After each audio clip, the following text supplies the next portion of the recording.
보물섬 10일의 예고 허일도가 바로 추성현을 사고에서 구해준 사람이었다. 사실 허일도는 성현의 어머니를 몰래 사랑했던 적이 있었던 것. 허일도가 경원, 즉 추성현 서동주의 어머니를 오랫동안 마음에 품고 있었다는 사실 알고 계셨나요? 네, 바로 그 허일도. 겉으로는 차가운 변절자처럼 보이지만 그의 가슴 속엔 뜨거운 사랑이 숨어 있었죠. 하지만 경원은 이미호와 결혼한 몸. 허일도는 그저 멀리서 바라보는 것 말고는 할 수 있는 게 없었어요. 사랑이란 이렇게 잔인한 걸까요? 그 증거는 오래된 사진 한 장에 고스란히 담겨 있습니다. 빛바랜 그 사진 속 모두가 카메라를 보며 환하게 웃고 있는데 허일도만 홀로 고개를 돌려 경원을 바라보고 있어요. 그 눈빛 절대 우연이 아니에요. 애타는 그리움과 말 못할 갈망이 담긴 시선이었죠. 이 장면 하나로 허일도의 숨겨진 감정이 폭발적으로 드러나는 순간이에요. 당시 여순호의 아내였던 차덕희, 그녀는 남편이 다른 여자에게 다정하게 대하는 모습을 보고 질투의 화신으로 변했어요. 경원이 여순호와 가까이 지내는 모습이 그녀의 눈에 가시처럼 박혔던 거예요. 차덕희는 그저 방관자가 아니었어요. 그녀는 경원을 제거하기 위해 치밀한 계략을 꾸몄습니다. 네, 맞아요. 차덕희가 그 악랄한 음모의 배후였다는 거예요. 질투에 눈먼 그녀는 남편 여순호와 경원을 한꺼번에 없애버릴 계획을 세웠죠. 이건 단순한 질투가 아니라 살인적인 집착이었어요. 허일도는 이 음모를 알고 있었어요. 하지만 차덕희가 이렇게까지 미쳐 날뛸 줄은 몰랐던 거죠. 그는 사랑하는 경원을 지키고 싶었지만 상황은 이미 걷잡을 수 없이 커져버렸어요. 그리고 그날 그 끔찍한 자동차 사고가 터졌습니다. 여순호와 경원의 목숨을 앗아간 그 비극적인 순간. 하지만 여기서 이야기가 끝나는 게 아니에요. 놀랍게도 허일도가 성현을 구해냈다는 사실이 밝혀졌어요. 그런데 여기서 의문이 생기죠. 허일도는 왜 성현을 구하고도 침묵했을까요? 왜 추성현을 병원에 맡긴 뒤 모든 걸 숨겼을까요? 그 답은 그의 복잡한 마음속에 있어요. 경원을 사랑했지만 그녀를 잃은 후 죄책감에 시달렸던 허일도. 그리고 차덕희의 음모에 가담한 자신의 과거를 감추고 싶었을지도 모르죠. 하지만 이 비밀은 영원히 묻힐 수 없었어요. 소동주, 즉 추성현이 자신의 뿌리를 찾아 나서면서 모든 진실이 수면 위로 떠오르고 있으니까요. 우리는 그동안 여순호, 강성, 허도를 학창시절 운동권에서 친밀했던 친구들로 알고 있었습니다. 여기에 한 명을 더 추가하자면 차덕희도 포함되겠네요. 그 사진에서 여순호가 한 아이를 안고 있고 그 옆에 한 여성이 서 있는데요. 그 아이는 어린 추성현, 즉 서동주이고 그 여자는 서동주의 엄마예요. 여순호가 아이를 안고 있지만 옆에 여성과 일정 거리를 두고 찍힌 모습으로 보아 그녀가 내연녀가 아니라는 사실이 확인됩니다. 여순호의 내연녀라는 프레임은 차덕희가 뒤집어 씌운 것이었지만 사실 그녀는 차강천 회장의 친딸이었어요.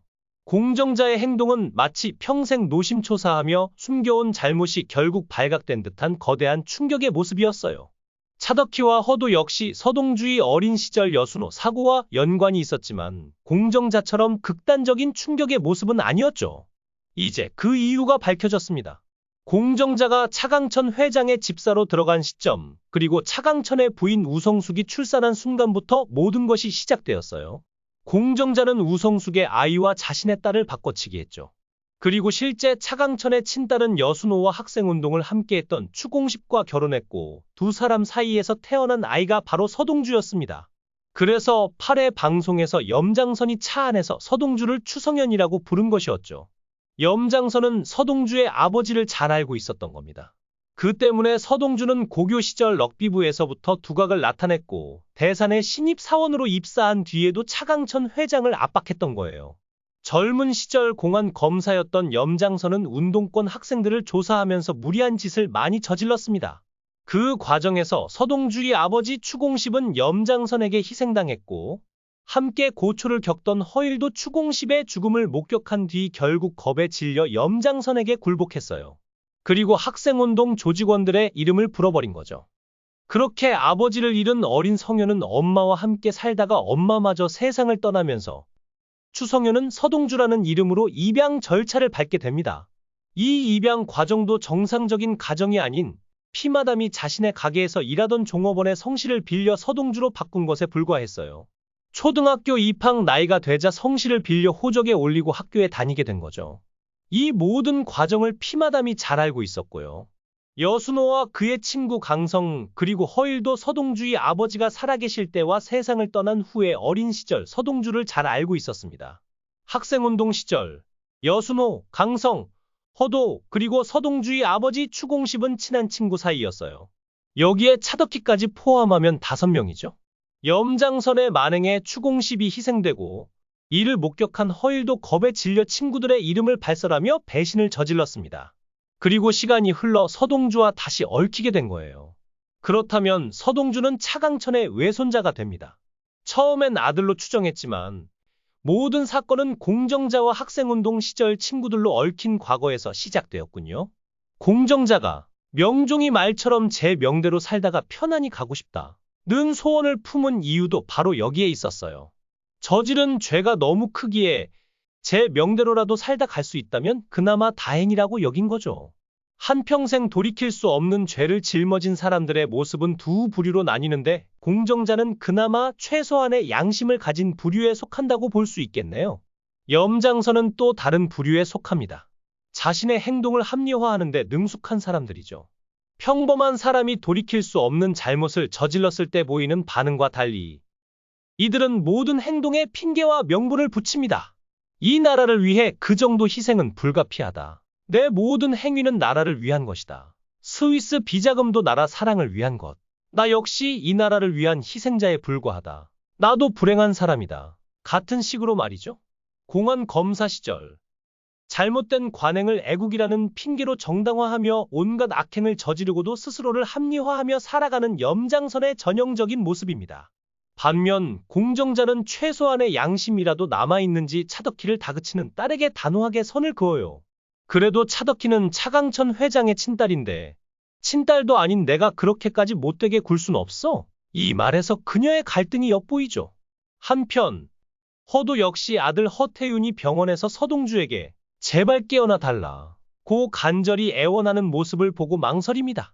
젊은 시절 학생운동을 할 정도로 정의감에 불탔던 자신이었지만 염장선 때문에 친구를 배신한 변절자가 되어 지금 이 꼴이 된 거예요. 아들 허태윤이 대산 회장 자리에 앉는 모습을 보는 게 내 소원이다 라는 바람을 품고 있지만 동시에 과거의 잘못을 후회하는 마음도 남아있는 거죠. 공정자와 허도 두 사람 모두 참 애잔합니다. 어쩌면 평범한 우리 모습에도 작게나마 투영될 수 있는 인간적인 면모일지도 모르겠어요. 강성이 여순호를 잃은 차덕희와 결혼하는 허도를 비난한 것도 단순히 그 결혼 때문이 아니었어요. 친구들을 팔아먹고 또다시 남편을 잃은 차덕희와 결혼하는 허도의 비인간적인 행태에 쌓인 분노를 표출한 거죠. 하지만 허도의 그런 계획 뒤에는 염장선과 차덕희가 있었어요.